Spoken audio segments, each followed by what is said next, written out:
तो कैसे हैं आप सभी लोग। आप सभी के लिए लेकर आ चुका हूँ एक और नई धमाकेदार वीडियो। उम्मीद करता हूँ कि आपको हमारी वीडियो अच्छी लगे तो वीडियो को लाइक करना मत भूलिएगा एंड चैनल को सब्सक्राइब जरूर कर दीजिएगा और कमेंट कर अपनी राय जरूर बताना कि हमारी वीडियो आप सभी को कैसे लगी। तो मैं आप सभी का ज्यादा समय बर्बाद नहीं करना चाहूंगा। चलिए स्टार्ट करते हैं आज की इस नई सीरीज के फर्स्ट एपिसोड को।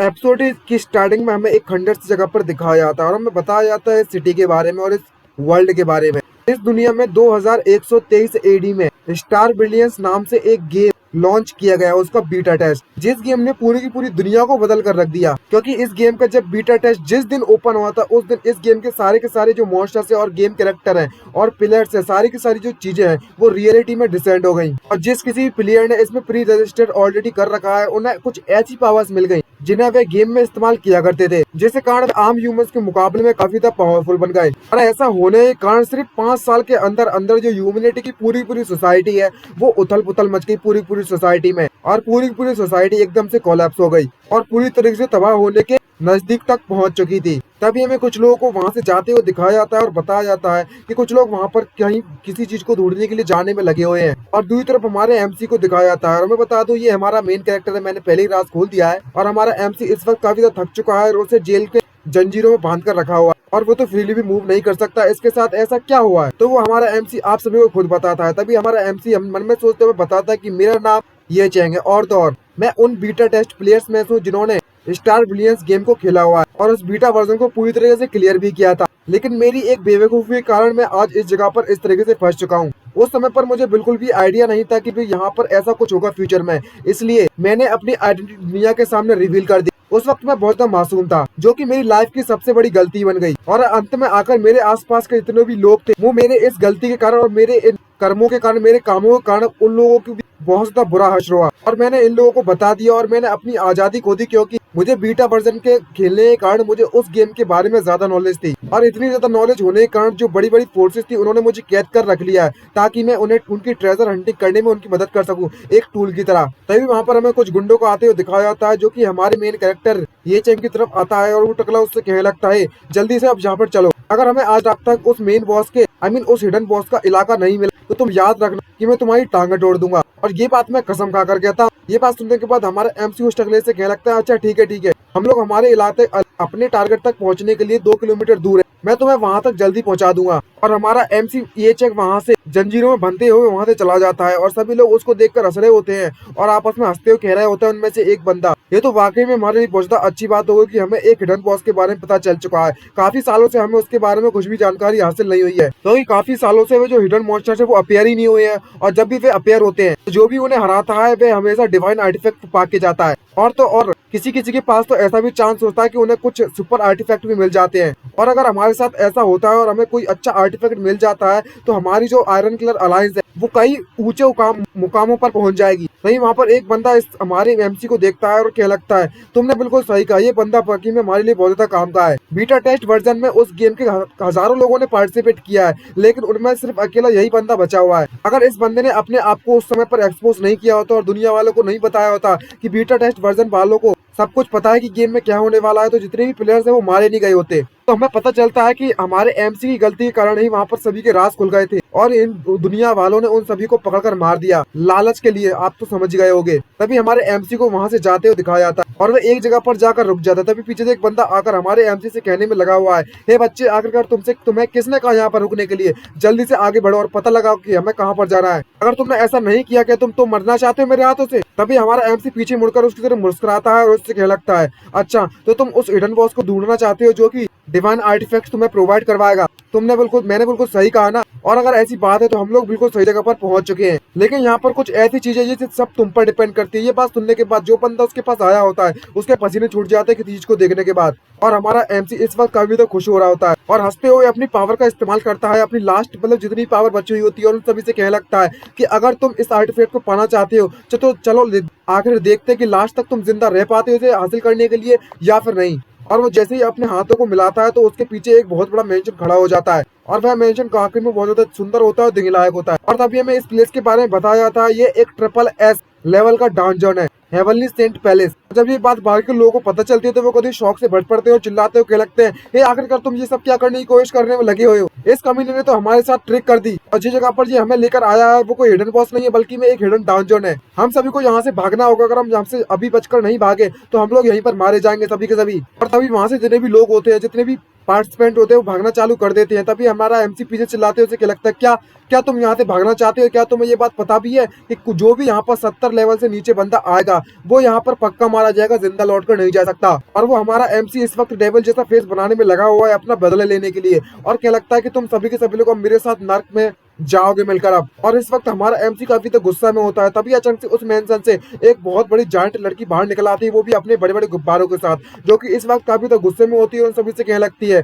यहाँ पर कौन आ चुका है, कौन हमारे इटर्नल रेस्ट को मतलब आराम को डिस्टर्ब करने में लगा हुआ है। और वह जायंट इतनी तो बड़ी होती है कि जो हमारा एमसी और बाकी जो कैरेक्टर्स होते हैं वो उसके पैरों के बराबर भी नहीं होते। और बाकी के लोग ये देखने के बाद काफी डर जाते हैं और उनके पसीने छूट जाते हैं। तभी जो लड़की उस मेंशन से बाहर निकलती है वो अपने स्पिरिचुअल वेपन को बाहर बुलाती है और उन पर अपनी फुल पावर से अटैक करते हुए उससे कहने लगती है, तुम तुच्छ इंसान कहीं के, तुम्हारी हिम्मत कैसी हुई मेरी इस जगह पर आने की। और तभी वे उस स्पिरिचुअल वेपन से उन पर अटैक कर देती है। और जब एक वेपन से उसका काम नहीं चलता है तो वो कई सारे वेपन बुला लेती है अपनी स्पिरिचुअल एनर्जी का इस्तेमाल करते हुए। और वो जायंट मॉन्स्टर काफी ज्यादा पावरफुल होती है और वो लोग उसका मुकाबला बिल्कुल भी नहीं कर सकते। और वो जायंट मॉन्स्टर लगातार अपनी स्पिरिचुअल एनर्जी से उन पर अटैक किए जा रही है और वहाँ पर कई सारे लोग खड़े होते हैं और ये सब देख रहे होते हैं। अब ये बात पहले समझ चुके हैं कि अब वह यहाँ से जिंदा नहीं बच सकते और हमारा एमसी भी ये बात जानता है, यानी कि ये चंग भी ये बात जानता है कि अब यह यहाँ से जिंदा नहीं लौट सकता। इसलिए वह चैन की सांस लेता है और आसमान की तरफ देखते कहने लगता है कि आखिरकार मेरी ये नरक जैसी जिंदगी खत्म हुई। तभी दूसरी तरफ जैसे ही वो मरने को होता है और उसकी आंखें बंद कर लेता है और ऊपर देखता है तो किसी के चिल्लाने की आवाज आती है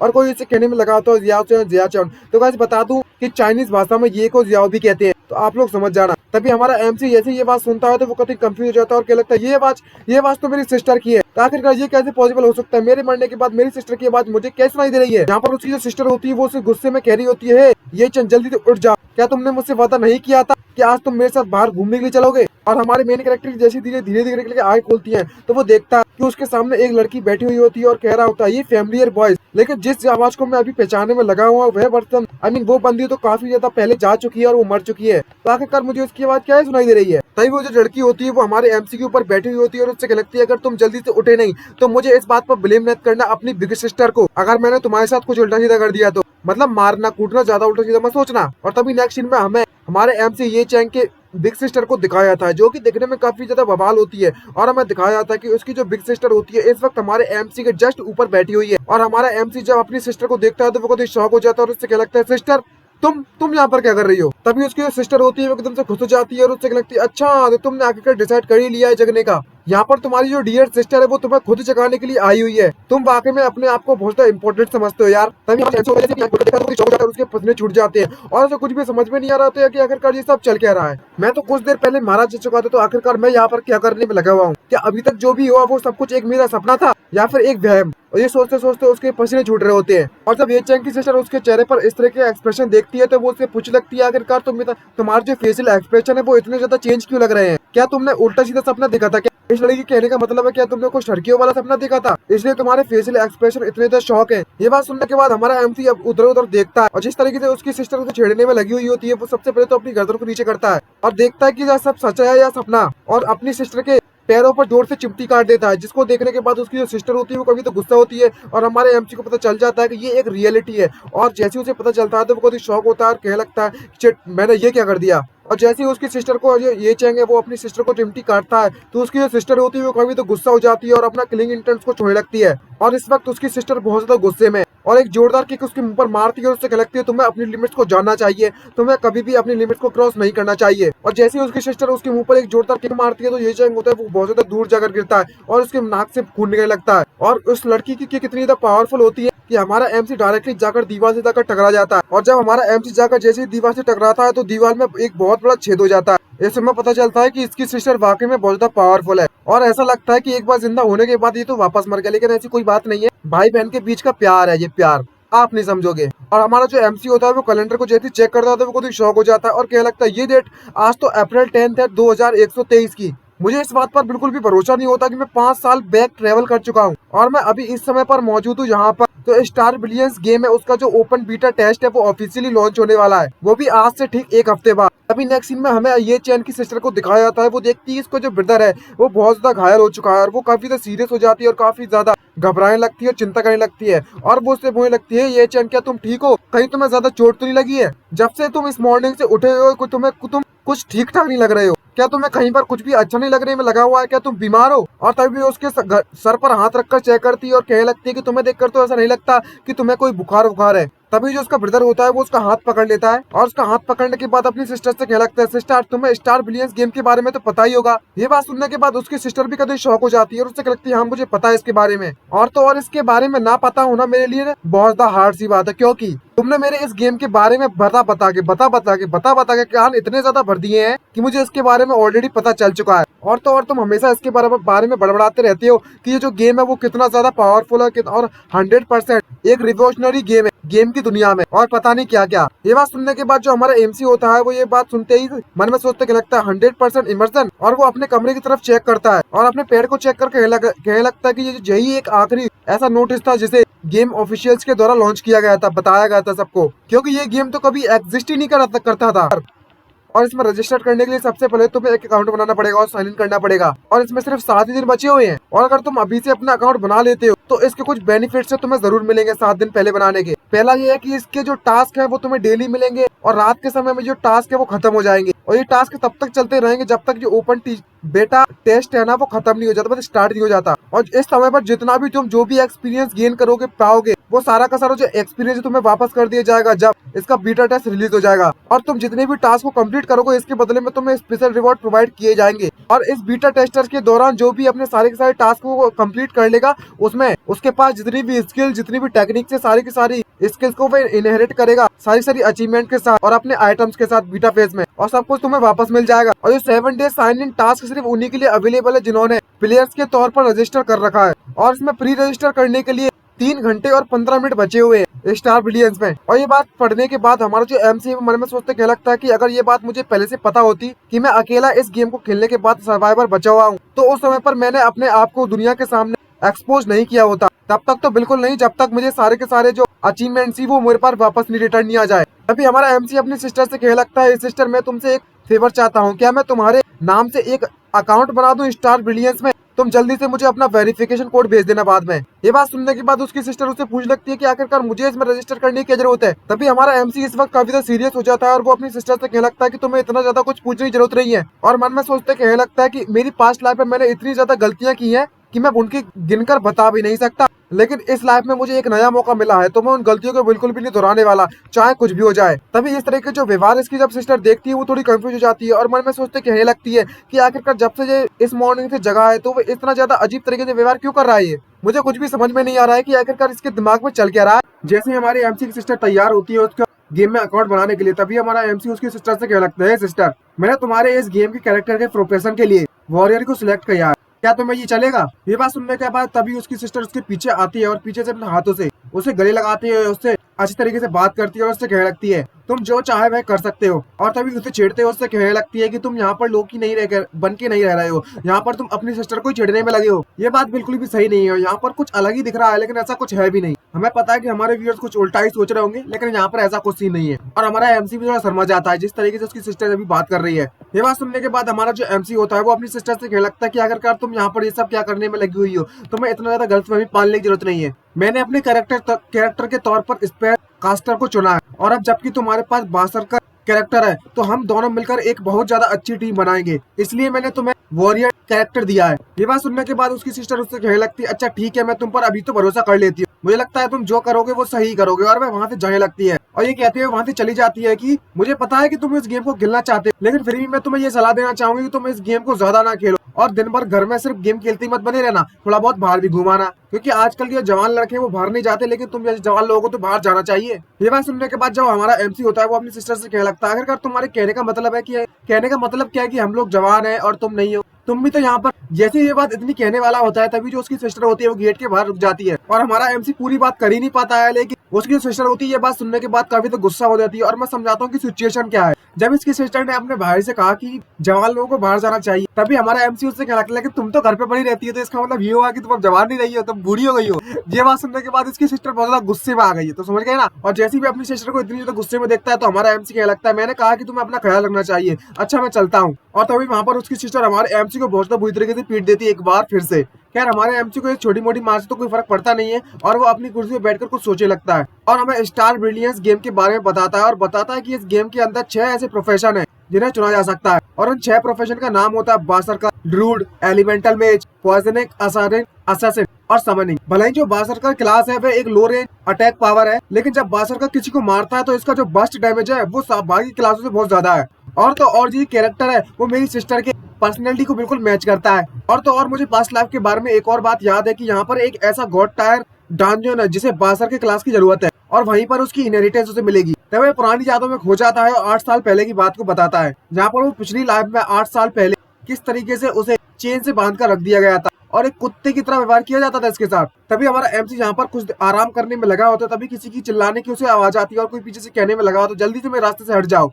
और कुछ लोगों को यहाँ पर फाइट करते हुए दिखाया जाता है और बड़े धमाके हो रहे होते हैं और कुछ लोगों की तो बैंड बज रही होती है। तभी वहाँ पर एक लड़की के पैर को हमें दिखाया जाता है और हमें पता चलता है ये और कोई नहीं है बल्कि में एक लड़की इनसे फाइट कर रही है और ये लड़की और कोई नहीं है बल्कि में हमारे एमसी की बड़ी सिस्टर है। यहाँ पर वो काफी तक घायल हालत में अंदर आ गई होती है, लेकिन उसने उस अकेली बंदी ने इतने ज्यादा बॉडीगार्ड्स को पूरी तरीके से पीट कर रख दिया है और ये लड़की अपने भाई को इतना ज्यादा घायल देखकर और इतनी ज्यादा बुरी हालत देखकर कभी तो गुस्सा होती है और उससे कहती है आखिरकार तुम्हारी हिम्मत कैसे है मेरे भाई के साथ ऐसे करने की। मैं तुमसे ये वादा करती हूँ कि मैं तुम्हारी फैमिली को पूरी तरीके से जड़ से उखाड़ कर फेंक दूंगी और एक एक बंदे को चुन चुन के मारूंगी, चुन चुन के। ये बात सुनने के बाद वहां पर जो बॉडीगार्ड्स होते हैं वे अपनी गन लेकर उसके सामने आ जाते हैं और कहला कि तुम वहीं पर रुक जाओ, हमने तुम्हें चारों तरफ से घेर लिया, अगर तुम खुलने की कोशिश की तो हम तुम्हें भून के रख देंगे। तभी हमारा एमसी इस आवाज को जाना पहचाना महसूस करता है और कहने लगता है कि वहां पर कौन है और सामने देखता है तो उसकी सिस्टर होती है, वो वहां पर फाइट करने में लगी हुई होती है सिर्फ उसको बचाने के लिए। और वहां पर कई सारे बॉडीगार्ड्स उसकी सिस्टर को चारों तरफ से घेर कर बैठे हुए हैं, आई मीन खड़े हुए हैं अपनी गन्स लेकर और उसकी तरफ पॉइंट किए हुए हैं। तभी पीछे से किसी की आवाज आती है, ये इतना बुरा भी नहीं था। तभी यहाँ पर एक नमूने को आते हुए दिखाया था जो कि उससे कहने लगा था तुम में वाकई में बहुत ज्यादा हिम्मत आ गई है, तुम बस एक 25 लेवल की प्लेयर हो और तुम में इतनी ज्यादा हिम्मत आ गई है कि तुम बाय फैमिली कैटेगरी में आई मीन बाय फैमिली के इलाके में अकेली घुसाई हो। बीटा टेस्ट के प्लेयर होने के नाते तुम्हारे पास काफी ज्यादा इंफॉर्मेशन होगी, ये जानने के बाद तुम्हें तो वाकई में बहुत ज्यादा हिम्मत आ गई है और हमने इतनी ज्यादा मेहनत की है इस लड़के को पकड़ने के लिए, वो इतनी पैसे बर्बाद नहीं गई है, ये बात तो माननी पड़ेगी। और इस लड़के को पकड़ने के लिए हमें कितनी ज्यादा मुसीबतों का और कितनी ज्यादा परेशानियों का सामना करना पड़ा था पता है। तभी हमारे एमसी की सिस्टर होती है, वो उससे कहने लगती है तुम्हारी बकवास बहुत हो गई, अब यहाँ पर और तो बकवास मत करो, सीधे जाकर मेन टॉपिक पर आते। अब तुम मुझे ये बताओ कि मेरे ब्रदर को छोड़ने के लिए तुम्हारी क्या टर्म्स और कंडीशन है। ये बात सुनने के बाद जो चमू होता है वो उसकी सिस्टर एमसी की सिस्टर से कहने लगता है यहाँ पर ऐसा कुछ नहीं है कि जो यहाँ पर मेरी जो बाय फैमिली या फिर मैं ऐसा कुछ नहीं करना चाहता या फिर मैं रीजनेबल नहीं हूँ, तुम ऐसा बिल्कुल मत सोचना। इस बच्चे को यहाँ पर पकड़ के रखा हुआ है वो सिर्फ हमारी बाय फैमिली ने पकड़ के नहीं रखा हुआ है, यहाँ तक कि गांव फैमिली, सीमा फैमिली और जू फैमिली, ये सारी की सारी पावरफुल फैमिलीज इस बात में इन्वॉल्व है। और अगर मैंने इस बच्चे को तुम्हारे हवाले कर दिया तो वो सभी के सभी लोग मेरी फैमिली को पूरी तरीके से तबाह कर देंगे मिलकर, और मैं ऐसा बिल्कुल भी नहीं चाहता। ये बात सुनने के बाद एमसी की सिस्टर कहीं भड़क पड़ती है और उससे कहती है अगर ऐसी बात है तो हमारे बीच में यहाँ पर कुछ भी ऐसा नहीं है जिससे हम नेगोशिएट कर सके, तो हमें यहाँ पर भूल जाना चाहिए कि मुझे ही लगता है कि तुम यहाँ पर नेगोशिएट करने के लिए भी मानोगे भी। और इस वक्त हमारे एमसी की सिस्टर काफी ज्यादा भड़क पड़ती है और सीधे जाकर उस पर अटैक करने के लिए कूद पड़ती है और अपनी स्किल्स का इस्तेमाल करती है और स्किल्स का इस्तेमाल करने के साथ साथ उससे कहने लगती है अगर ऐसी बात है कि तुम अगर मेरे ब्रदर को नहीं छोड़ने के लिए तैयार हो रहे हो तो मैं यहाँ पर तुम्हारी पूरी की पूरी फैमिली को मार कर रख दूंगी और यहाँ से एक भी बंदा जिंदा बचकर नहीं जाएगा, समझ में आया। और उसके बाद मैं अपने ब्रदर को यहाँ से बचाकर जरूर ले जाऊंगी। और इस वक्त जब हमारे एमसी की सिस्टर यहाँ पर उस पर अटैक कर रही होती तो कभी बवाल लग रही होती और काफी ज्यादा डरावनी दिख रही होती है, क्योंकि इसके पास एक भारत सरकार का कैरेक्टर जो है तो गुस्सा टेम्पर है भाई इसका, इससे पंगा मत लेना नहीं हो ऐसी तैसी हो जाएगी तुम्हारी। जब ये चौमू होता है उस पर लड़की अटैक कर रही होती तो वो चौमू को कुछ भी फर्क नहीं पड़ रहा होता। इसका मतलब ये है कि इस पास कोई ना कोई ऐसी चीज है जिससे वो बच सकता है इसके अटैक से, और वो उसके अटैक को देखकर हंसने लगता है। और हंसते हंसते तभी उसके साथ एक और साथी आता है जिसके शरीर से पर्पल कलर की एनर्जी निकलने में लगी हुई होती है और वो चौमू उस लड़की से कहने में लगा होता है अच्छी बात है, अच्छी बात है, अगर तुम यहाँ पर हमें मार सकती हो तो चलो देखते हैं फ्यूचर में क्या तुम हमें हरा सकती हो और लेकर जा सकती हो इस लड़के को, मैं तुम्हें उसके लिए एडवांस में बधाई दे देता हूँ। खैर और तभी जो बंदा आता है जो बॉडी बिल्डर होता है वो काफी ज्यादा पावरफुल दिख रहा होता है दिखने में तो, और जैसे ही वो बंदा अपना ऑरा रिलीज करता है तो हमारी एमसी की सिस्टर काफी ज्यादा सरप्राइज हो जाती है, एकदम से घबरा जाती है और उसके पसीने छूट जाते हैं डर के मारे, क्योंकि वो इस वक्त समझ चुकी है कि जो सामने हमारे बंदा खड़ा हुआ है वो मुझसे काफी ज्यादा पावरफुल है। और वो बंदा भी अपने हाथों में एनर्जी इकट्ठा करने लगता है और उसकी आंखें किसी शैतान की तरह चमकने लगती है और सीधे जाकर हमारे एमसी की सिस्टर के पेट में एक जोरदार मुक्का मार देता है उसी एनर्जी से भरी हुई मुक्के को, जिसके कारण हमारे एमसी की सिस्टर की हालत बहुत ज्यादा खराब हो जाती है और उसके मुंह से डायरेक्टली खून निकलने लगता है, जो कि देखने में काफी ज्यादा भयानक है। और हमारे एमसी की सिस्टर बहुत ज्यादा दूर जाकर गिरती है, लेकिन वो बंदा अभी भी यहाँ पर रुकता नहीं है, वह अभी भी अटैक करने के लिए एमसी की सिस्टर की तरफ बढ़ने लगता है। और इस तरीके से मार खाते हुए हमारा एमसी जब अपनी सिस्टर को देखता है तो वो जोर से चिल्लाने लगता है, सिस्टर जरा देखकर। यहाँ पर जो एमसी की सिस्टर है वो अभी भी अपने भाई को बचाना चाहती है। इससे हमें पता चलता है कि वे अपने भाई को दिल से बचाना चाहती है, लेकिन इसके पास इतनी पावर नहीं है कि वह इस वक्त अपने भाई को बचा सके, जिसके कारण इस बंदे ने इसकी सिस्टर को बहुत ज्यादा बुरी तरीके से पीट दिया है और इसकी हालत वाकई में बहुत ज्यादा खराब हो चुकी है इस वक्त। और हमारा एमसी वहाँ पर जोर से रोना चालू कर देता है और कहने लगता है, सिस्टर देखकर। और दूसरी तरफ हमारे एमसी की सिस्टर है वह भी अपने भाई को इस तरीके की कंडीशन में देखने के बाद काफी ज्यादा रोती है और उसके आंखों से आंसू भी निकल आते हैं। ये देखने के बाद वाकई में हमें भी बहुत ज्यादा बुरा लगता है कि ये बिल्कुल भी ठीक नहीं हो रहा है। और आखिरी शब्द कहते हैं वो कहने लगती है कि तुम्हें चाहे कुछ भी हो जाए जियाचैन, तुम्हें जिंदा रहना होगा, अब मेरे लिए नहीं तो अपने लिए। चाहे कुछ भी हो जाए तुम्हें जिंदा रहना ही होगा, मैं जल्द ही तुम्हारे पास आऊंगी। लेकिन यहाँ पर ऐसी उम्मीद लगती तो नहीं है कि इसकी सिस्टर अब बच पाएगी। और इसी तरीके से यहाँ पर इसकी आंखें बंद हो जाती हैं और कहानी यहाँ पर प्रेजेंट में आती है। जैसे अभी जो स्टोरी अभी चल रही थी वह हमारा एमसी पास्ट लाइफ के बारे में सोचने में लगा हुआ था कि इसकी सिस्टर के साथ ऐसा क्या हुआ था और किस तरीके से इसकी सिस्टर मारी गई थी। और जैसी कहानी प्रेजेंट में आती है तो हमारा एमसी मन में सोचते हुए कहने लगता है कि जो भी घटना वहाँ पर घटी थी वो सब कुछ इस वाई फैमिली की थी, जो कि बहुत ज्यादा बड़ी और इन्फ्लुएंशियल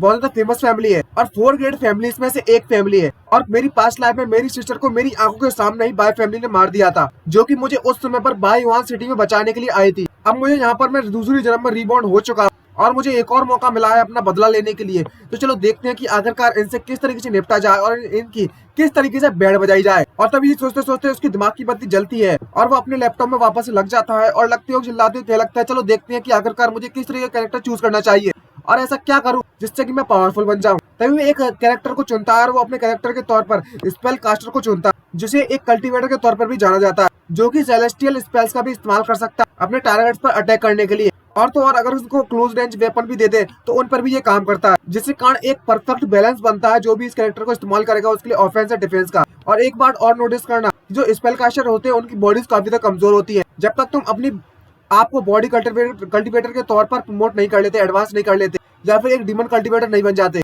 और तो और तुम्हें ये रिकमेंड किया जाता है कि तुम अपनी फाइट में फ्रंट लाइन मिली डैमेज डीलर के तौर पर फाइट ना करो, तो ये बेटर आएगा। और हमारा एमसी बताता है कि इस पूरे की पूरे स्टार बिलियंस गेम में टोटल 120 लेवल है और हर 30 लेवल पर एक मौका मिलता है तुम्हें अपना कैरेक्टर बदल लेगा, आई मीन क्लास चेंज करने का। और उस वक्त तुम एक न्यू स्पेशलाइजेशन चुन सकते हो अपने लिए। और एक स्पेल कास्टर के लिए एडवांस क्लास के लिए मेज कल्टीवेटर परफेक्ट रहता है और वो अपने आप को body cultivator, demon cultivator, Buddha cultivator के तौर पर भी चुन सकता है। और तब वे अपने कैरेक्टर को बनाकर कंफर्म कर देता है और क्या लगता है कि पिछली लाइफ में मैंने अपने आप को मेज कल्टीवेटर के तौर पर चुना, क्योंकि उस वक्त उसकी स्किल काफी ज्यादा फ्लैशी थी और बहुत ज्यादा एलिगेंट थी स्टार्टिंग से इसकी स्किल। और इतनी ज्यादा चमकदार स्किल होने के कारण मैंने इस कैरेक्टर को अपना मेन कैरेक्टर के तौर पर चुन लिया था और मुझे पीछे चलकर इसका बहुत ज्यादा रिग्रेट भी हो। और उस वक्त मैं काफी ज्यादा लेट भी हो चुका था तो कुछ कर भी नहीं सकते थे। और वहां पर अपना कैरेक्टर चुनने के बाद खड़ा होता है और क्या लगता है, खैर अब जबकि मैंने अपना कैरेक्टर चुन लिया है तो अब समय आ चुका है कि मैं यहाँ पर जो मुझे 7 डेज का साइन इन टास्क मिले हुए थे अब मैं उन्हें जाकर कंप्लीट करूँ फटाफट से।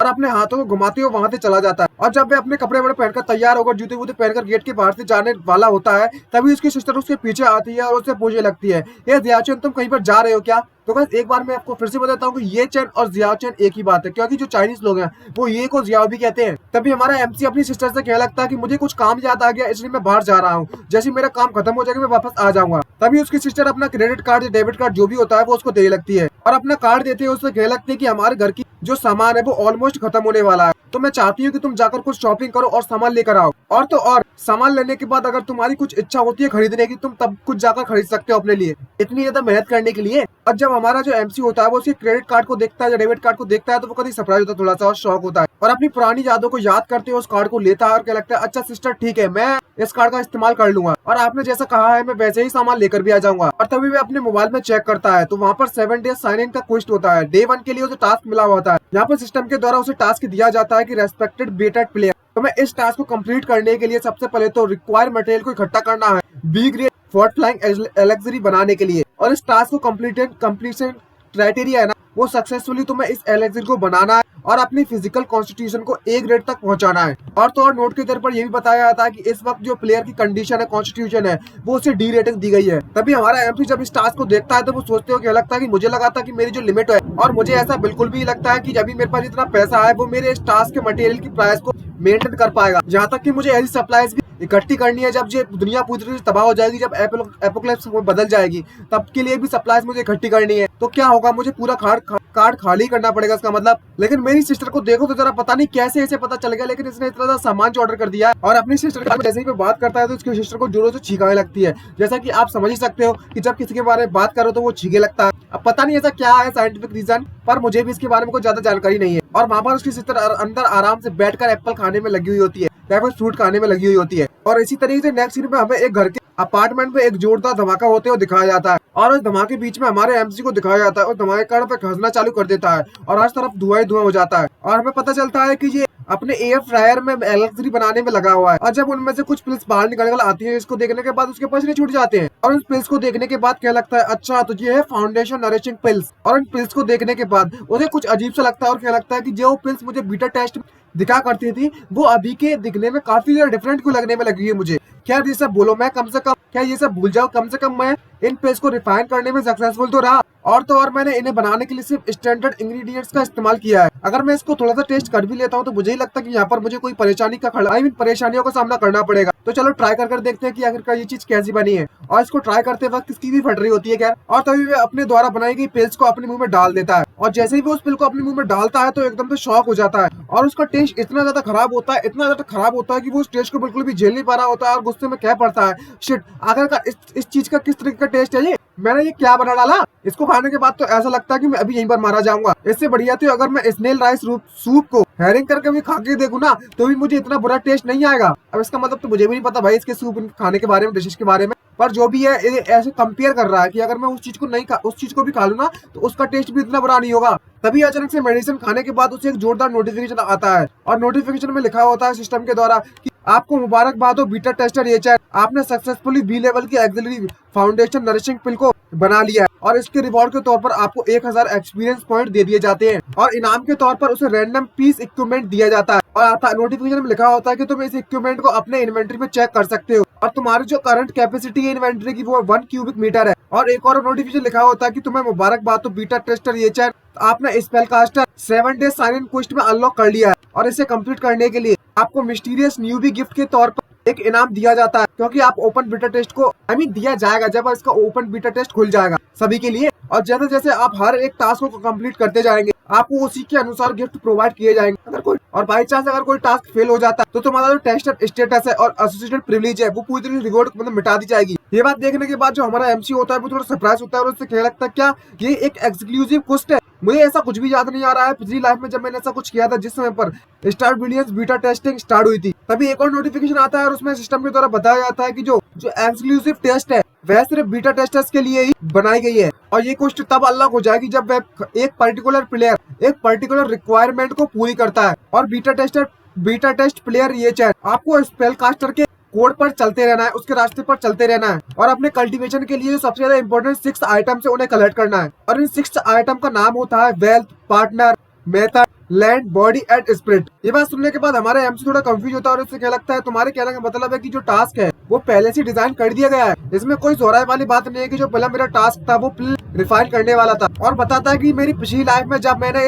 टेस्ट को कंप्लीट कर लिया था तो उस समय पर मैं इस गेम की इंफॉर्मेशन को दुनिया में बांटने में बहुत ज्यादा बिजी था, जिसके कारण मैंने इस पर बिल्कुल भी ध्यान नहीं दिया। और इसी लूप होल के कारण जो बाय फैमिली उन्होंने मेरा बहुत ज्यादा इस्तेमाल किया और वो इतनी ज्यादा पावरफुल बनते गए दिन ब दिन। मुझे थोड़ा थोड़ा बहुत तो समझ में आ रही है वेल्थ, बॉडी और मेथड के बारे में और तो और स्पिरिट के बारे में भी। ये इस बात को रेफर करती है किस तरह की riches, techniques, psycho and mental strength. लेकिन आखिरकार ये पार्टनर और लैंड का क्या काम है, कुछ समझ नहीं आया मुझे। और जैसे जैसे ये सोचने में लगा होता है तभी नोटिफिकेशन आता है सिस्टम के तौर पर एक और बताया जाता है कि इमोर्टलिटी की जो रोड है वो वाकई में बहुत ज्यादा बड़ी है और उसका कोई अंत नहीं है। आखिरकार ये अंत तक कहाँ ले जाती है, ये रास्ता तुम्हें कहाँ ले जाएगा। और तुम्हें कल्टीवेशन के पाथ पर चलने के लिए हमेशा एक पार्टनर की जरूरत पड़ेगी तुम्हारे साइड में, जो तुम्हें हमेशा शील्ड के तौर पर प्रोटेक्ट करेगा कई सारे एलिमेंट से। इस बात को पढ़ने के बाद हमारा एमसी थोड़ा कंफ्यूज होता है और उससे क्या लगता है, तो तुम्हारे कहने का मतलब है कि जिसकी तुम बात करने में लगी हो पार्टनर एंड लैंड की, वो स्टार बिलियंस में जो स्पेल कास्टर है वो पजेस करता है। उसके अनुसार उसे हम डाव और ब्लेस्ड लैंड के नाम से भी जानते हैं। तो सीधे शब्दों में कहा जाए तो मुझे शादी करनी होगी और एक घर भी खरीदना होगा। भाई मुझे यहाँ पर फैमिली मैन बनाना चाहता है सिस्टम। तो ये सब कहते कहते एक और नोटिफिकेशन आता है और उस पर लिखा होता है कि यहाँ पर ऐसा डिटेक्ट किया गया है हमारे बीटा टेस्टर ये चैन प्लेयर के कि आपने एक सुपर वर्जन फाउंडेशन नरिशिंग पिल को एब्जॉर्ब कर लिया है और तुम्हारी जो अभी करंट की साइको रेटेड है वो डी है और हम आपको ये रिकमेंड करना चाहेंगे कि आप अपने साइको को ए ग्रेड तक पहुंचा दें, वो भी स्पेसिफिक समय के अंदर अंदर। अगर तुम अपनी बॉडी को लिमिट से भी ज्यादा ट्रेन कर लेते हो तो तुम्हारे जो फिजिकल एट्रीब्यूट्स है वो बढ़ जाएंगे। ये बात देखने के बाद हमारा एमसी कहने लगता है कि जबकि मुझे अब दूसरों प्लेयर से काफी ज्यादा पावरफुल रहना है और उनसे आगे रहना है तो मुझे अपने आप को और पुश करना पड़ेगा और ज्यादा मेहनत करनी पड़ेगी और अब मेरे पास इसके अलावा कोई चांस बचता भी नहीं है और ऐसा करने से ही मैं इस दुनिया में वापस से जो रिबॉर्न हुआ उसका कुछ मतलब भी निकलेगा। अगर मैं पावरफुल ही नहीं बनता हूँ तो मतलब क्या निकलेगा वापस आने का। लेकिन आखिरकार मुझे अपनी फिजिकल लिमिट्स को सरपास करना है तो उसके लिए तो मेरे पास सिर्फ एक ही तरीका दिखता है। तभी नेक्स्ट मॉर्निंग का सीन दिखाया जाता है हमें जहाँ पर जो हमारा एमसी होता है वो दौड़ करने के लिए जाने में लगा हुआ है और वो रनिंग करने में लगा होता है जिसमें उसके हाथों में 25 मतलब 25 केजी के हेडबैंड्स लगे हुए होते हैं और पीछे 100 केजी के 2 टायर्स, अभी 2 नहीं शायद 4 टायर्स है और पैरों में भी 25 केजी के सेट बैग्स है। तभी हमारा एमसी दौड़ते हुए मन में सोचते कहने लगता है कि मैं यहाँ पर 20 किलोमीटर दौड़ने में लगा हुआ और 500 केजी वजन के साथ। तो मुझे लगता है कि यही होगी, इसे ही कहते हैं अपनी बॉडी का लिमिट क्रॉस करना, फिजिकल लिमिट को क्रॉस करना। तभी वहाँ पर वो अपनी रनिंग करने में लगा हुआ होता है शाम के टाइम पर, रात के जो भी समय है, आई थिंक मॉर्निंग के बीच का टाइम है और वो जब दौड़ रहा होता है तभी वहाँ पर किसी लड़की की चिल्लाने की आवाज आने लगती है। यहाँ पर कुछ लोग कहने में लगे हो तो जल्दी जाकर इस लड़की को पकड़ो। तभी वहाँ पर भी उस लड़की के बॉडीगार्ड्स होते हैं, उन्हें उन गुंडों के द्वारा बुरी तरीके से पीट दिया गया होता है। तभी गुंडे कहने लगते हैं जरा देखो तो जरा ये बाई फैमिली की यंग मिस्ट्रेस है और इसके जो बॉडीगार्ड्स है वो इतने नल्ले हैं कि वो हमें बिल्कुल भी झेल नहीं पाए। इनकी फैमिली की औकात आज हमें पता चल गई है। और तो और जब हम तुम्हें पकड़ रहे हैं तो हमें दिल से बिल्कुल भी ऐसा महसूस नहीं हो रहा कि हमने कुछ अच्छा हासिल कर लिया है तुम्हें पकड़ने के बाद। तभी वहाँ पर हमें बाई फैमिली की यंग लेडी को दिखाया जाता है जो कि देखने में करीब बवाल होती है और वो जो भी गुंडे उसे पकड़ने के लिए आए होते हैं वो उससे उन लोगों से कहने लगती है कि जहाँ पर अपनी बकवास बंद करो और मुझे बताओ कि आखिरकार तुमने मुझसे क्या चाहिए और तुम मुझे यहाँ पर क्यों पकड़ने के लिए आए हो। अगर तुम यहाँ पर मुझे सिर्फ पैसों के लिए पकड़ने के लिए आए हो तो तुम बस एक बात अपना मुंह खोल दो, जितने पैसे मांगोगे मैं तुम्हें देने के लिए तैयार हूँ। और तुम्हें ये बात तो पता ही होगी कि आखिरकार मैं कौन हूँ और तुम्हें ये भी पता होगा कि मुझे मनी में पैसे में कोई भी हरा नहीं सकता और मेरे पास पैसे की कमी नहीं है, अपने पास बहुत पैसा है, बहुत। ये बात सुनने के बाद एक विलन वहाँ पर आता है गुंडा और उससे कहने लगता है जैसा कि हमने बाय फैमिली की यंग मिस्ट्रेस से उम्मीद की थी, तुम तो वाकई में बहुत ज्यादा अमीर हो और बहुत ज्यादा कॉन्फिडेंट हो, लेकिन ये तुम्हारी बदकिस्मत की बात है कि हम यहाँ पर ऐसा कुछ भी नहीं कर सकते। अगर हमने एक टास्क लिया है तो हमें उस टास्क को कंप्लीट करना ही होगा और हम अपने काम के बीच के जो रूल्स बनाए हुए हैं हम उन्हें तोड़ नहीं सकते। किसी ने हमें पेमेंट दी है तुम्हें किडनैप करने के लिए और हमें अपना मिशन कंप्लीट करना होगा। और उससे क्या लगता है अच्छा तो अब मुझे बताओ ये कैसा रहेगा कि अगर तुम अपनी इच्छा से हमारे साथ चलना चाहोगी या फिर हम तुम्हारे साथ जबरदस्ती करें तब तुम चलना चाहोगी। दूसरे में उस लड़की बाय फैमिली की यंग मिस्ट्रेस को दिखाया जाता है जो कि अपने मोबाइल पीछे छुपाई हुई होती है और अपने मोबाइल में कुछ टैप करने में लगी हुई होती है और वो अपनी लोकेशन किसी को शेयर कर देती है और वो उन गुंडों से कहने लगती है अच्छा ठीक है मैं समझ चुकी हूँ, चलो चलते हैं, मैं वैसे ही चलने के तैयार हूँ। और वो अपनी लोकेशन को भी किसी और के साथ शेयर कर देती है और उनके साथ उसकी गाड़ी में जाकर बैठ जाती है। दूसरे में हमें दिखाया जाता है कि जो हमारा एमसी होता है वो अपनी रनिंग करने में लगा हुआ होता है। रनिंग करते समय अचानक से उसके मोबाइल में एक नोटिफिकेशन आता है जिसको देखकर वो थोड़ा सरप्राइज हो जाता है और इस वक्त हमारा एमसी काफी ज्यादा पसीना पसीना हो रखा है और उस मोबाइल की इस नोटिफिकेशन को देखने के बाद क्या लगता है कि आखिरकार अब मुझे इस वक्त कौन कॉल करने में लगा हुआ है या फिर मैसेज भेजने में लगा हुआ है, क्या मेरी सिस्टर मुझे भेजने में लगी हुई है इस वक्त। और जैसे वो अपने मोबाइल को चेक करता है तो वहाँ पर वही बाय फैमिली की यंग मिस्ट्रेस का मैसेज उसे आया होता है और उसका नाम बाय यू होता है। तभी हमारा एमसी उसको देखकर क्या लगता है बाय यू, आखिरकार अब मुझे इस समय पर ये मैसेज क्यों करने में लगी हुई है। और तभी हमारे एमसी को याद आता है और कहने लगता है मन में सोचते हैं हाँ मुझे अब याद आया है कि मेरी पिछली लाइफ में इसी समय के दौरान बाय यू को किडनैप कर लिया गया था राइवल फैक्शन के द्वारा जो कि बाय फैमिली के अंदर ही बनी हुई है। और मेरी पिछली लाइफ में जब मुझे इस अलर्ट करने का सिग्नल मिला और लोकेशन भेजी गई थी इस लड़की के द्वारा मतलब बायू के द्वारा, उस वक्त मैं कुछ ज्यादा कुछ कर नहीं सकता था, इसलिए मैंने डायरेक्टली पुलिस को कॉल कर दिया था और उस समय पर मोबाइल फोन के जो ट्रैकिंग उसका इस्तेमाल कर बायू को बचा लिया गया था पुलिस के द्वारा। लेकिन उसके बाद भी जो बाई फैमिली है उन्होंने उस मौके का फायदा उठाते बायू को सप्रेस करना चालू कर दिया और उसका इस इनहेरिटेंस के जो राइट्स है उसे उससे बाहर निकाल दिया और उस निकालने की कोशिश करते रहे। और इसी कारण इतना ज्यादा प्रेशर होने के कारण बायू के ऊपर अचानक से और हर तरफ से इतना प्रेशर आ गया कि बायू के पास कोई चारा नहीं बचा था और उसने खुद से अपनी इच्छा अनुसार इनहेरिटेंस से गिव अप कर दिया और था उसका कुछ फायदा उठाया और जानबूझकर उन्होंने ये खबर फैलाई कि मैं मुसीबत में पड़ चुका हूँ, जिसके कारण बायू मुझे उस वक्त बचाने के लिए आ गई थी और उसे एक ट्रैप में फंसा लिया और बाद में उसे मार दिया गया। और ये सारी की सारी जो घटना हुई थी वो उस बाई फैमिली कंट्रोल के अनुसार हुई थी। और इस बात को याद करते हुए हमारा जो एमसी होता है इस वक्त काफी तक गुस्से में होता है और अपनी इन्वेंट्री पे अपना हाथ डालता है और तभी वहाँ पर एक बहुत बड़ी इन्वेंट्री खुल जाती है और वो अपनी इन्वेंट्री से एक चादर टाइप की निकलता है। और ये एक ऐसा क्लॉक है जो कि इनविजिबल क्लॉक है, किसी को भी इनविजिबल कर सकता है। और उसको निकालते हुए मन में सोचते क्या लगता है कि मेरी पास्ट लाइफ में उसने मेरे साथ मेरा बहुत ज्यादा साथ दिया है बायू ने, और मैं इसको बहुत ज्यादा उधार है मेरे पास। अभी सिर्फ पैसे वाला उधार नहीं है, आप समझ जाना वो वाला उधार। और कह लगता है कि इस लाइफ में चाहे कुछ भी हो जाए, चाहे मुझे अपनी जान की बाजी क्यों लगाना पड़े, लेकिन इस बार मैं तुम्हें जरूर बचा के रहूंगा और तुम्हें चोट बिल्कुल भी लगने दूंगा। और हमारा एमसी अपना आर्टिफैक्ट निकालकर वहां से चल पड़ता है। और जाते जाते कह लगता है कि अब समय बदल चुका है इस वक्त। जब यहाँ पर अब लाइफ एंड डेथ की बात आती है तो ये तुच्छ इंसान मेरे मुकाबले में कुछ भी नहीं है। मैं इनसे काफी गुना पावरफुल हूँ। अगर तुम यहाँ पर कुत्तों की तरह एक्टिंग करने के लिए तैयार हो तो तुम्हें कुत्तों की तरह मरने के लिए भी तैयार होना होगा। अब तुम कुत्तों की मौत मरोगे मेरे हाथों से। तभी वहाँ पर नेक्स्ट में हमें एक ऐसे बिल्डिंग के बारे में दिखाया था जो कि पूरी तरीके से खंडर पड़ी हुई होती है और वहाँ पर अंदर से आवाज आ रही होती है। मुझे इस बात पर विश्वास नहीं होता कि हमने इस बोरिंग मिशन को ले लिया है, और ये सबसे ज्यादा अनलक्की मिशन है हमारे लिए। हमें इस यंग मिस्ट्रेस को 7 दिनों के लिए सेफ छुपा कर रखना है, वो भी बिना पकड़े। आखिरकार ये किस तरीके की जॉब है। तभी हमें बायू को दिखाया था जिसे बांधकर एक कोने में डाल दिया होता है। तभी जो गुंडे होते हैं वो आपस में बात करते हुए कहने लगते हैं। तभी एक जो दूसरा गुंडा होता है वो पहले वाले से कहने लगता है, जब हमने इस मिशन को एक्सेप्ट करने में लगे हुए थे उस समय पर तुम ही सबसे ज्यादा एक्साइटेड हो रखे थे। तभी पहला वाला बंदा उससे लगता है कि आखिरकार मेरे पास उस वक्त कोई चारा भी नहीं बचा था, क्योंकि जो हमारा क्लाइंट था उसने हमें इतना ज्यादा पैसा ऑफर कर दिया था कि मैं उसे मना ही नहीं कर पाया। तभी जो बाई होती है वो उनकी बातें सुनने में लगी हुई होती है और उससे कहने लगती है, अगर मैं इस बात को गलत फहमी नहीं, गलत नहीं समझ रही हूँ, तो ये जिस क्लाइंट की तुम यहाँ पर बात करने में लगे हो वो इस वक्त बाय त्यार यू है ना। ये बात सुनने के बाद जो बंदा होता है, जो गुंडा होता है, वो उससे कहने लगता है कि हम दूसरे को पैसे लेते हैं ताकि हम उनकी मुसीबतों का उनसे पीछे छुड़ा सके। मिस बात, अगर मैं आपकी जगह पर होता तो मैं अपना मुंह बंद कर वहाँ पर एक कोने में पड़ा रहता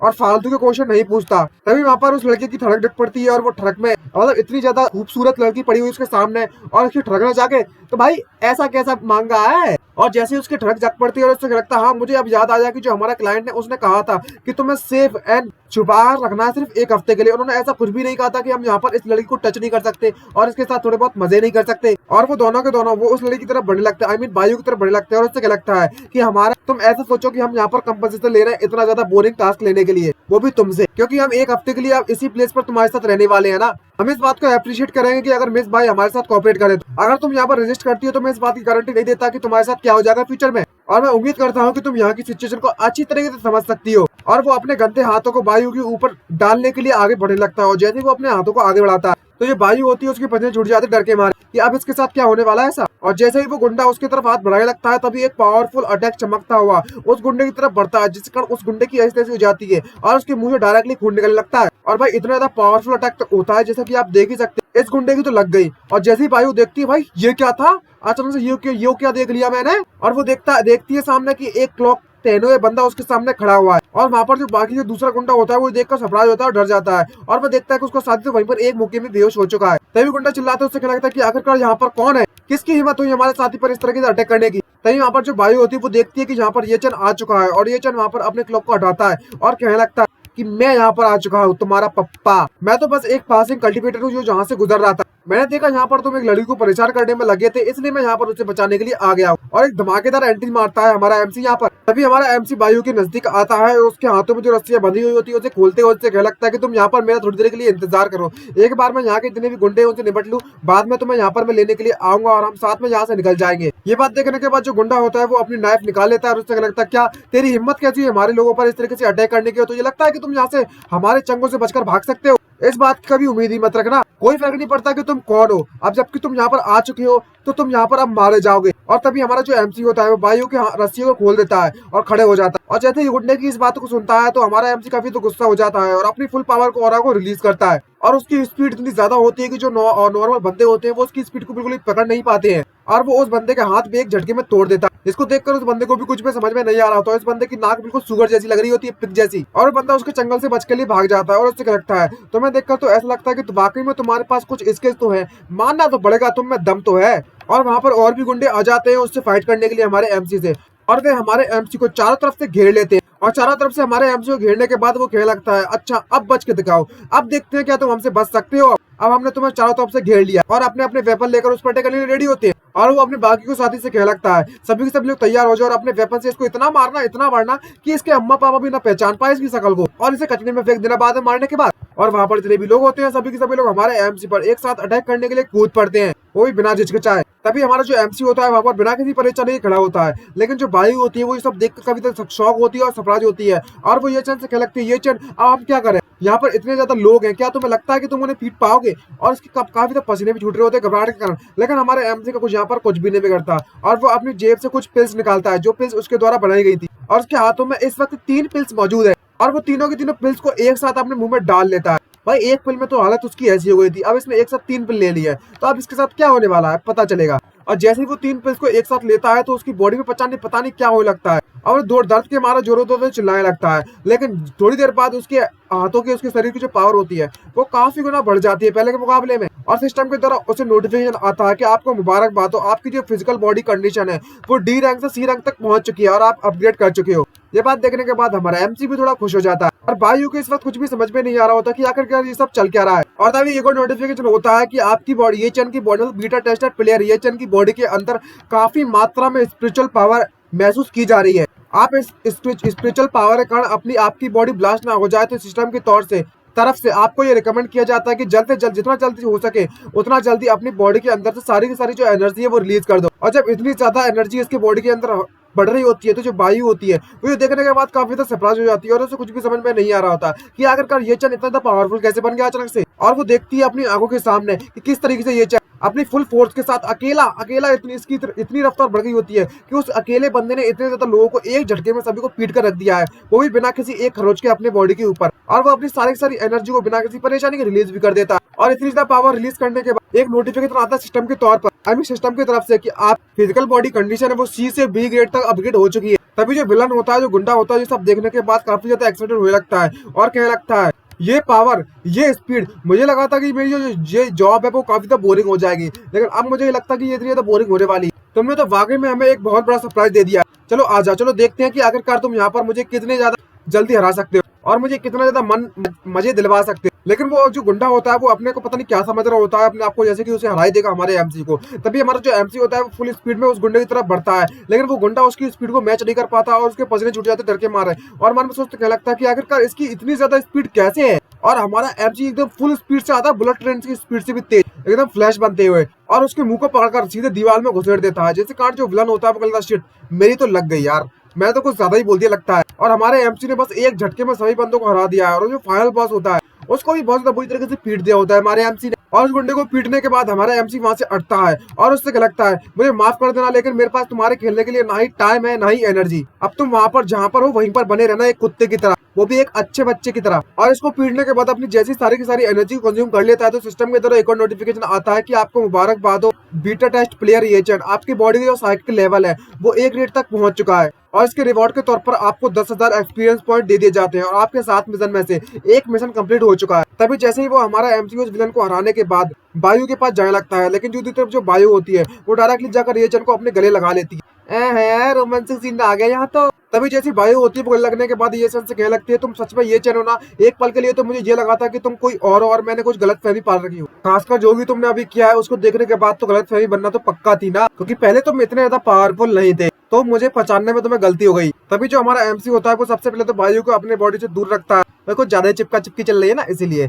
तभी और कहने लगता है क्या आखिरकार तुम क्या कहना चाहती हो, तुमने ही तो मुझे एसओएस भेजा था, और जिस वक्त तुमने मुझे वो एसओएस मैसेज भेजा था उस वक्त मैं आसपास ही जहाँ पर अपनी मॉर्निंग ट्रेनिंग करने में लगा था, तो इसलिए मुझे जैसे ही ये पता चला कि यहाँ पर तुम्हारे साथ कुछ परेशानी है तो मैं यहाँ पर तुरंत तुम्हें बचाने के लिए आ गया था। ये बात सुनने के बाद जो बायु है वो उससे पूछने लगती है क्या तुम कह रहे हो यहाँ पर तुम मॉर्निंग ट्रेनिंग करने में लगे थे, वो भी रात को। तभी जो हमारा एमसी होता है ये बात सुनने के बाद उससे कहने लगता है बायु मुझे पता है कि तुम क्या सोचने में लगी हुई हो, तुम सोचने में लगी हो कि तुम इस वक्त तुरंत जाकर अपनी फैमिली मेंबर से मिलोगी और इस मौके का फायदा उठाते हुए तुम बाई त्यानियू को कंफर्ट करोगी, क्या मैं सही कह रहा हूँ? ये बात सुनने के बाद जो बायु होती है वो उससे कहने लगती है कि आखिर इसके बारे में तुम्हें कैसे पता, जब से मेरे फादर की डेथ हुई है तब से जो बाई त्यानियू है वो अपनी लाइन को क्रॉस करते हुए जा रहा है और हमेशा गलत काम ही करने में लगा हुआ है। और जैसा कि तुमने कहा मैं सच में इस मौके का फायदा उठाते हुए जाकर उसके दिमाग को थोड़ा शांत करना चाहती हूँ और कुछ नेगोशिएट भी कर लेती। ये बात सुनने के बाद जो हमारा एमसी होता है वो उसके कंधे पर हाथ रखता है, उसे शांत करते हुए उसे कहने लगता है बायु मेरी बात ध्यान से सुनो, तुम्हें ये आइडिया अपने दिमाग से निकाल देना चाहिए, वो भी अभी के लिए, और मेरी बात ध्यान से सुनो। और जो चीज मैं अभी तुम्हारे साथ जो इन्फॉर्मेशन शेयर करने वाला हूँ मुझे पता है कि तुम इस बात पर बिल्कुल भी भरोसा नहीं करोगे, लेकिन एक बात को हमेशा याद रखना कि इन 7 दिनों के बाद अपना जो इस दुनिया जो अपनी जो वर्ल्ड है वो पूरी तरीके से कियोस में पड़ जाएगी और यहाँ पर ऐसे पूरी ह्यूमैनिटी की जो जिंदगी वो दांव पर लग जाएगी और जिस दुनिया को हम अभी जानते हैं वो पूरी दुनिया पूरी तरह से रीशेप हो जाएगी। और पूरी पूरी दुनिया बदल जाएगी। सीधे शब्दों में कहा जाए तो एपोकलिप्स आ जाएगा इस दुनिया में। और मैं तुमसे ये बात की रिक्वेस्ट करता हूँ कि सिर्फ एक हफ्ते के लिए तुम कुछ भी करने की कोशिश मत करो, और जितना ज्यादा हो सके उतना ज्यादा लो प्रोफाइल रखो, और तुम एक हफ्ते के बाद सब कुछ समझ जाओगी कि आखिरकार मेरे कहने का मतलब क्या है। ये बात सुनने के बाद वायु की इसकी बातों पर बिल्कुल भी भरोसा नहीं हो रहा था। उसके माथे पर अपना हाथ रखती है और उससे लगती है, क्या तुम ठीक भी हो? क्या तुम बीमार तो नहीं हो? क्या तुम्हारा दिमाग खराब हो चुका है कि तुम इतनी रात को यहाँ पर आते मुझे बचाने के लिए और यहाँ पर इस तरह की बकवास करने में लगी हुई हो जिसका कोई सेंस भी नहीं बनता। और इस वक्त जो वायु होती है वो डायरेक्ट हमारे एमसी को एक हाथ से तो गले लगा रही होती है, भाई कहाँ पकड़ी है देखो तो जरा, और एक हाथ से चेक कर रही होती है कि ये बीमार तो नहीं है। ये लौंडिया तो फुल फायदा उठा रही है हमारे एमसी का। तभी जो हमारा एमसी होता है वो उससे कहता है कि मैं जो भी तुमसे कहने में लगा हूँ वह इस बात को लेकर काफी ज्यादा सीरियस हूँ, तो मैं तुमसे इस बात की रिक्वेस्ट करता हूँ कि जैसे तुम यहाँ पर अब घर लौटो तो घर लौटने के बाद तुम स्टार विलियंस में सबसे पहले तो अपना अकाउंट बना लेना, और इस बात की भी रिक्वेस्ट करता हूँ कि तुम किसी भी ऐसे चक्कर में मत पड़ना जिसमें कोई मुसीबत आ सके, और जितना ज्यादा हो सके उतना दूर ही रहना परेशानियों से। और बाकी की जो चीज है मैं स्कूल में आकर डिटेल में कल तुम्हें सब कुछ एक्सप्लेन कर दूंगा, तो जैसा कि मैं तुमसे कहने में लगा हूँ प्लीज तुम वैसा कर देना यार। और हमारा एमसी वायु के हाथों को पकड़कर वहां से ले जाने लगता है और उससे कहने लगता है, खैर अब हमें यहाँ पर ज्यादा समय तक नहीं रुकना चाहिए, हमें यहाँ से जल्दी जल्द चले जाना चाहिए। ये बात सुनने के बाद वायु उससे कहने लगती है कि आखिरकार इन लोगों के बारे में क्या हम इन लोगों को यहाँ पर ऐसे ही छोड़कर जाने वाले हैं क्या? ये बात सुनने के बाद हमारा एमसी उससे लगता है कि तुम्हें इनके बारे में ज्यादा चिंता करने की जरूरत नहीं है। जिस वक्त मैं यहाँ पर आया था मैंने उससे पहले ही पुलिस को इसके बारे में इन्फॉर्म कर दिया था, तो यहाँ पर जल्दी पुलिस पहुंचने वाली होगी। और वो वायु को अपने हाथों से पकड़कर ले जा रहा होता है, और वायु जब इस तरीके से देखती है तो वो वाकई में बहुत ज्यादा समझ गया ना इमोशनल हो रही होती है और पीछे से उसको देख रही होती है। और इतना ज्यादा देखने के बाद उसे ये चैन पर प्यार आ रहा है, प्यार। और इस तरीके से पावरफुल इतना ज्यादा कॉन्फिडेंट जब ये चैन को ये देखती है तो वो थोड़ी सरप्राइज हो जाती है, और मन में सोचते क्या लगती है जो बंदा इस वक्त मेरे सामने खड़ा हुआ है क्या ये सच में वही ये चैन जिसको मैं जानती हूँ? लेकिन इस वक्त ये बंदा तो बिल्कुल ही डिफरेंट दिखने में लगा हुआ है, मैं कह ही नहीं सकती कि ये वही ये चैन है। और जब मैं पीछे से देखती है तो वो उसे टोटली डिफरेंट लगता है, क्योंकि इतना कॉन्फिडेंट, ये लुक्स, इतनी फाइटिंग स्किल, ये चैन के पास ऐसा पहले सब कुछ था क्या? मुझे तो इसके बारे में कुछ भी नहीं पता। और ये सीन वहीं पर खत्म हो जाता है। नेक्स्ट सीन में हमें ये चैन के घर का सीन दिखाया जाता है जहाँ पर वो अपनी सिस्टर से आकर कह लगता है, सिस्टर मैं वापस आ चुका हूँ। लेकिन जैसे ही वो अंदर घुसता है तो जब भी उसकी जो सिस्टर होती है वो अचानक से ये चैन पे इतना ज्यादा भड़क पड़ती है वो आग बोला हो रही होती है गुस्से के मारे, और जोर से चिल्लाती है, याओ चैन तेरी हिम्मत कैसे हुई ऐसा करने की? और भाई साहब क्या ही आग लग रही है भाई, इतना टेम्पर भाई, इतना गुस्सा। तभी ये चैन होता है यानी कि याओ चैन होता है वो अपनी सिस्टर से कहलता है और उससे पूछता है कि आखिरकार तुम इस तरीके का व्यवहार क्यों करने में लगी हुई और मुझ पर इस तरीके से क्यों चिल्ला रही हो, और मुझे इस तरीके से देखना बंद करो यार, बहुत ज्यादा डर लग रहा है मुझे। और तभी उसकी जो सिस्टर होती है वो एक तरफ इशारा करती है तो वहां पर कई सारे ऐसे बॉक्स पड़े हुए होते हैं जिसके कारण पूरा ऑलमोस्ट उसका घर भर चुका होता है बॉक्स के कारण। और वो उससे पूछने लगती है, तुम वो सब छोड़ो, पहले मुझे ये बताओ कि आखिरकार इतना ज्यादा सामान ये सब यहाँ पर क्या करने में लगा हुआ है और इन सब का मतलब क्या है? मैंने तुमसे कहा था कि तुम अपने इस्तेमाल के लिए कुछ स्नैक्स खरीद सकते हो, लेकिन मैंने तुमसे ऐसा बिल्कुल भी नहीं कहा था कि तुम्हें पूरी सुपरमार्केट को खाली कर देना है। क्या तुम्हें ये बात पता है कि जो मेरा क्रेडिट कार्ड है वो ऑलरेडी मैक्स्ड आउट हो चुका है, वो भी सिर्फ तुम्हारी गलती के कारण। अब मुझे क्या करना चाहिए? अब तो मुझे खुद बताओ यार, इतनी बवासीर फैला रखी है तुमने, अब ऐसे किस तरीके से समटा जाएगा? और तुम ये बताओ कि आखिरकार तुमने इतना सामान खरीदा क्यों है? और तभी इसकी जो सिस्टर होती है वो काफी तो गुस्से में होती है। तभी जो भाई जो हमारा ये चैन होता है वो अपनी सिस्टर से कह लगता है, ये सिस्टर मेरी बात ध्यान सुनो, जो भी मैं करने में लगा हूँ वो चीज मैं अभी आपको एक्सप्लेन नहीं कर सकता, प्लीज मैं आपसे रिक्वेस्ट करता हूँ कि आप इस बात के लिए अभी मुझे ना मारें। तुम्हें बस ये बात जानने की जरूरत है कि मैं यहाँ पर मेरे कुछ ऐसे पर्सनल रीजन थे जैसे कारण मुझे ये सब करना पड़ा। ये बात सुनने के बाद उसकी जो सिस्टर होती है वो उसके पास आती है और उसकी कॉलर पकड़कर उसे उठा देती है और उससे क्या लगती है, क्या तुम कह रहे हो तुम्हारे पास कुछ ऐसे रीजंस हैं?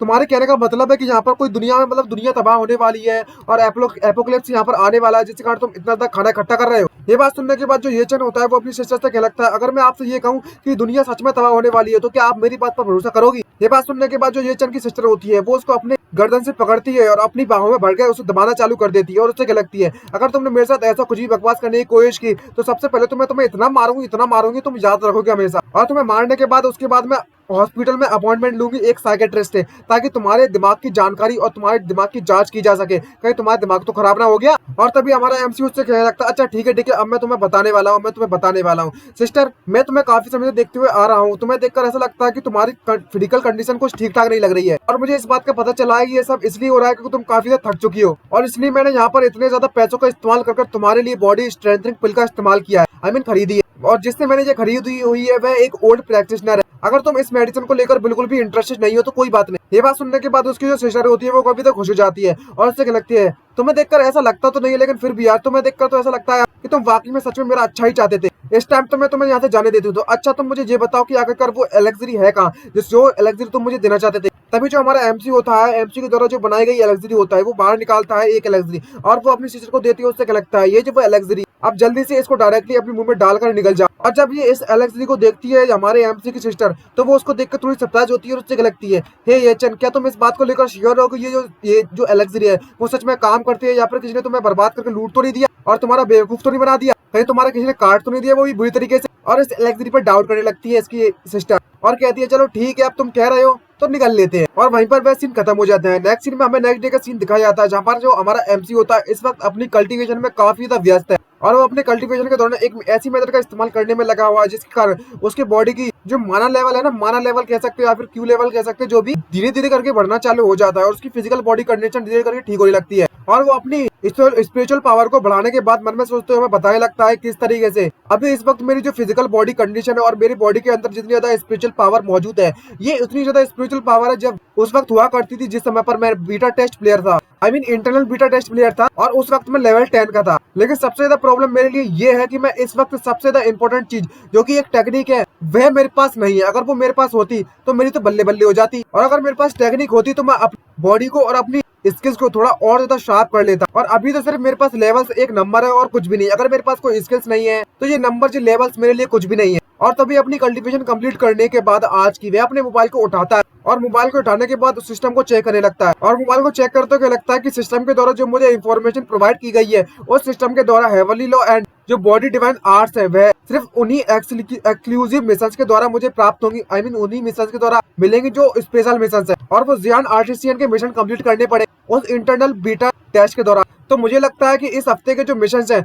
वो इसी से रिलेटेड आसपास के सारे मिशंस घूमते फिरेंगे। लेकिन अगर मैं बात करूं पार्टनर पार्ट के लिए तो आखिरकार इसके कहने का मतलब क्या है, मैं ये बात अभी तक समझ नहीं पा रहा हूं कि जब ये पार्टनर वाला जो हिस्सा है उसे मैं किस तरीके से कंप्लीट करूं। क्या मुझे इस मिशन को कंप्लीट करने के लिए ऑन द स्पॉट किसी लड़की से शादी करनी पड़ेगी तभी जाकर मेरा ये मिशन कंप्लीट होगा? ये बात मुझे कुछ समझ में नहीं आई। और जैसे इतना सोच रहा होता है तभी सिस्टम के द्वारा एक अनाउंसमेंट उसे दी जाती है और बताया जाता है कि आपको मुबारकबाद हो बीटा टेस्टर ये आपने एक एक्सक्लूसिव मिशन को ट्रिगर कर दिया। अगर एक प्लेयर डाउ कंपेनियन रिलेशनशिप को फॉर्म करता है किसी ऐसे प्लेयर के साथ या फिर किसी अपोजिट सेक्स के साथ, आई मीन किसी लड़की के, जो लड़का है ना तो इसका कहने का मतलब है किसी लड़की के साथ जो कि एक प्लेयर हो, उसे प्लेयर भी होना चाहिए वो भी 24 घंटे के अंदर अंदर, तो ये जो मिशन है उसे कंप्लीट करार दे दिया जाएगा। और डार्क कंपेनियन से कहने का मतलब है कि जियान आर्टिसियन को विटनेस करना होगा, उसको दिखाना होगा हेवन अर्थ और इस मंडेन वर्ल्ड को, यानी कि ह्यूमन वर्ल्ड को, मॉडल वर्ल्ड को कह सकते हो, ताकि इसका जो इफेक्ट हो सके वो सबको पता चल सके। और आपको इस मिशन को याद रखना होगा प्लेयर। ये बात सुनने के बाद जो हमारा एमसी होता है वो एकदम से भड़क पड़ता है और इतना ज्यादा गुस्सा होता है कि वो अपने मोबाइल के चूर चूर टुकड़े टुकड़े कर देता है और क्या लगता है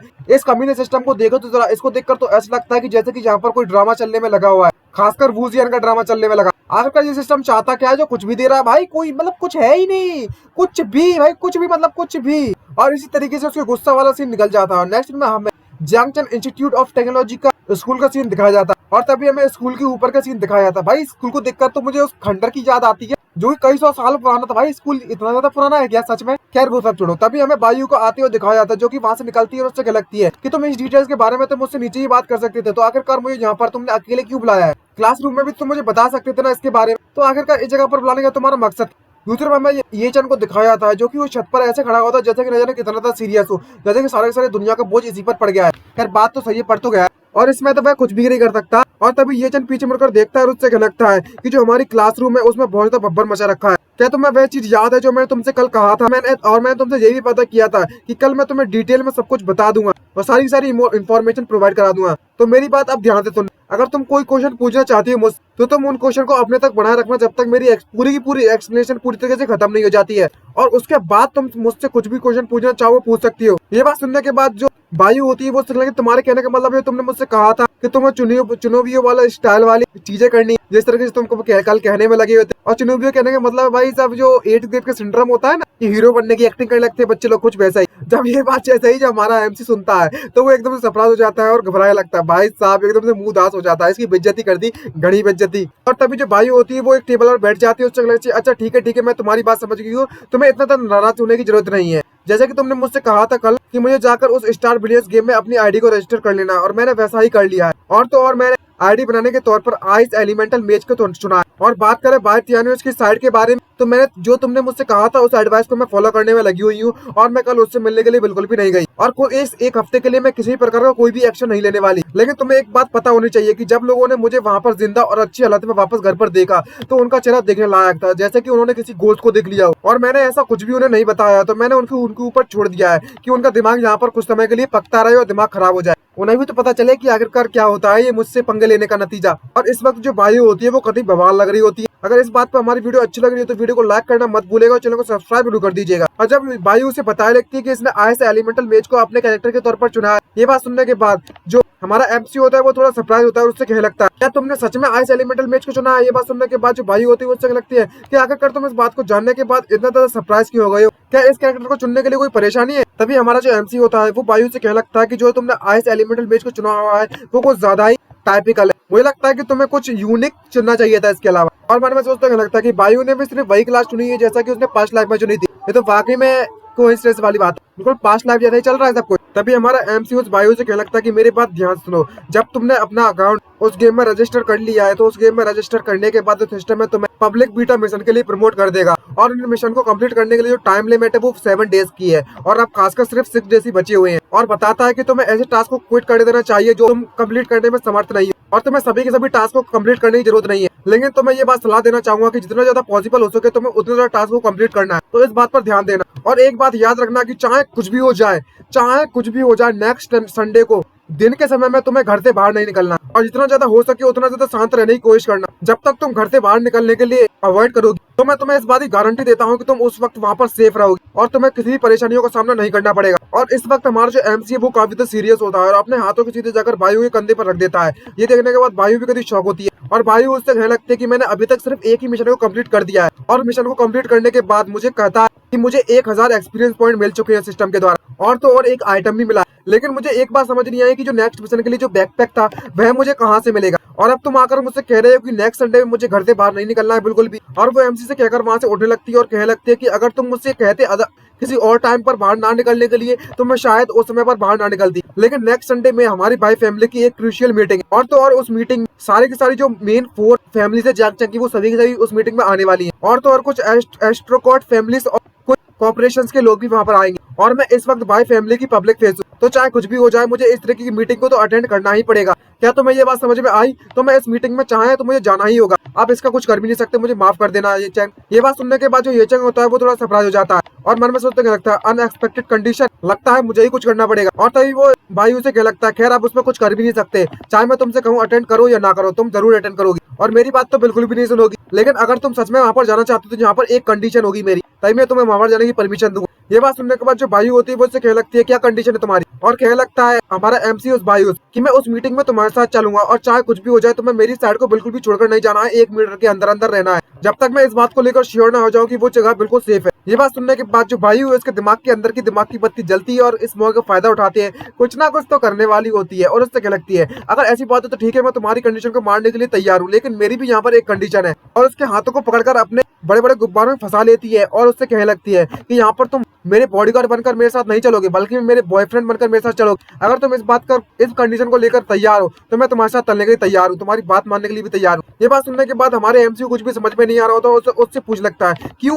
ऐसा क्यों करना चाहती हो तुम। ये बात सुनने के बाद जो हमारी वायु होती है वो एकदम से उसका चेहरा टमाटर से लाल पड़ जाता है और वो हमारे एमसी से कहने लगती है आखिरकार तुम्हारा ये किस तरीके का रिएक्शन है। और उससे कहने लगती है कि तुम्हें एक बात याद है कि जब मैंने तुमसे अपने प्यार के बारे में कन्फेस किया था तब तुमने मुझे रिजेक्ट कर दिया था और तुमने मुझसे कहा था कि तुम मुझे इवेंचुअली खुद से प्रपोज करोगे और कंफर्स करोगे मुझसे, और इस चीज को हुए आधा साल गुजर चुका है। क्या तुम मुझे यहाँ पर ग्रेजुएशन तक का इंतजार कराने वाले हो इस कंडीशन को फुलफिल करने के लिए और अपने वादे को पूरा करने के लिए। ये बात को सुनने के बाद जो हमारा एमसी होता है उसका चेहरा भी टमाटर से लाल पड़ जाता है और वो पीछे मुड़कर देखता है और घबराते हुए खांसते हुए उससे लगता है अच्छा ठीक है अभी ये वक्त बिल्कुल भी सही नहीं है इस सब के बारे में बात करने के लिए, हम इस मैटर के बारे में बाद में डिस्कस करेंगे। भाई लौंडा शर्मा गया, इतना शर्मा गया भाई। तभी अचानक से वो नीचे कुछ देखता है तो वो देखता है कि उसके स्कूल के सामने काफी लोगों की भीड़ जमी हुई और जितने भी स्टूडेंट होते हैं वह सभी के सभी एक जगह पर खड़े हो गए होते हैं। तभी हमारा एमसी भाई से पूछने लगता है कि आखिरकार ये सब यहाँ पर चल क्या रहा है। और जैसे ही वो एमसी जाने की ये चन होता है, वो उस टॉपिक बदलने की कोशिश करता है, तो जो भाई होती है वो ये भड़क जाती है और कॉलर पकड़ते हुए उससे गलती है। यहाँ पर इस टॉपिक को चेंज करने की तो हिम्मत भी मत करना,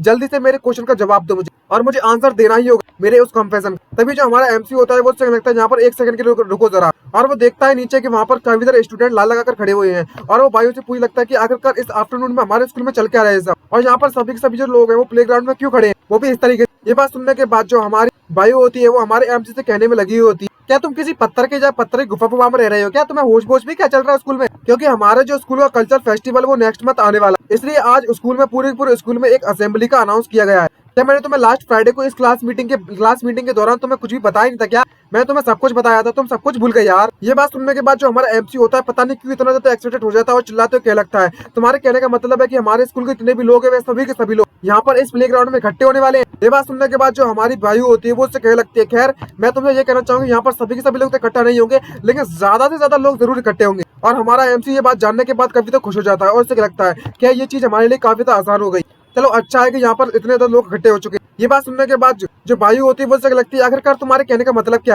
आखिरकार तुम ऐसा क्या प्लान करने में लगी हुई, और तो और जो चीज मैं अभी तुमसे पूछने में लगी हुई थी तुम्हें उसका जवाब मुझे देना होगा, और टॉपिक को चेंज करने के बारे में तो बिल्कुल सोचना ही मत, तुम इस बात को याद रखना। और वह वहां से चला जाता है बिना उसका जवाब देते। भाई साहब वहां पर वो लड़की इसके प्यार में इस तरीके से पागल हो चुकी है, उसने कंफेस तक कर रखा है और ये लौंडा इसे भाव तक नहीं दे रहा। भाई इस वक्त हमारे व्यूअर्स को नहीं भड़क पड़ेंगे इस पर, खैर वो सब छोड़ो। तभी हमारा एमसी वहां से जाने लगता है और उससे क्या लगता है, अब मैं सब कुछ समझ चुका हूँ, ठीक है मैं तुम्हारा जवाब जरूर दे दूंगा बाद में, लेकिन अभी के लिए मैं अपना काम निपटा लेता हूँ। लेकिन उसके अपना काम निपटाने के बाद तुमसे ये वादा करता हूँ कि चाहे कुछ भी हो जाए मैं ये चैन आज तुम्हारे सवालों का जवाब तुम्हें जरूर दूंगा, और जो क्वेश्चन तुम मुझसे पूछ रही हो उसका आंसर भी मैं तुम्हें जरूर दूंगा।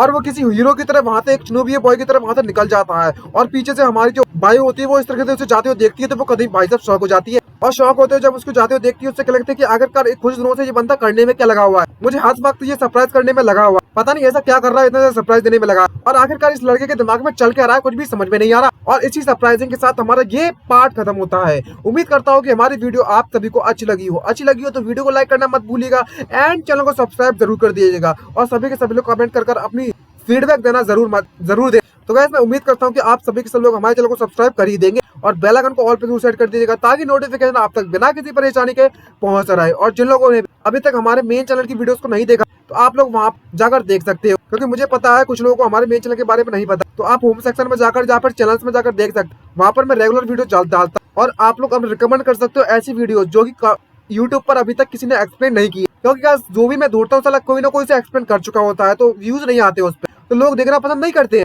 लेकिन फिर भी उसमें कुछ कर नहीं सकते। तो चलिए गाइस आज के लिए इतना ही, मिलते हैं नेक्स्ट वीडियो में, बाय बाय, सी यू, नाराज, साइनिंग आउट।